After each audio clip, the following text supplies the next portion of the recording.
তুমি কিছু আম নিয়ে বল। তুই আবার কাস্টমার বলেন, আপনি কিছু বলেন। হ্যালো গাইস, আমরা বর্তমানে এটিআই এসে আমার বন্ধু সোহাগ, বন্ধু নাজমুল, আমি আতিক, আমরা সবাই মিলে আম চুরি করলাম। গাইস, যদি এটা রাজাদের সম্পত্তি, শেরপুরের সম্পত্তি। এই যে আমার বডি বিল্ডার বন্ধু খানদানি নাজমুল। খান্দাদি নাজমুল। তো এখন এখন আপনারা এই আমগুলা দিয়ে কি করবেন? আমরা এই আমগুলো দিয়ে সবুজের বন্ধু আসবে, সবুজের বন্ধু মুস্তফার ছেলে আসবে। আবার বলেন যে এই আমগুলো আমরা কাকে খাওয়াবো?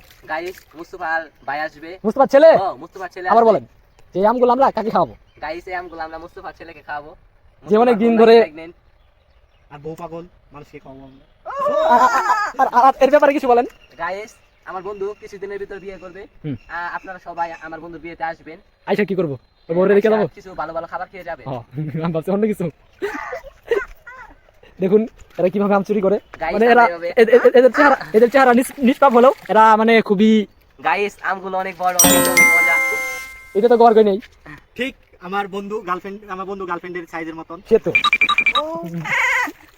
ঠিক না। তো এখানেই আমরা কথাবার্তা শেষ করছি। এরপর আমরা কথা বলবো কাকে নিয়ে? মুস্তফার ছেলেকে নিয়ে। মুস্তফার ছেলে কোথায়? সে আসিতেছে।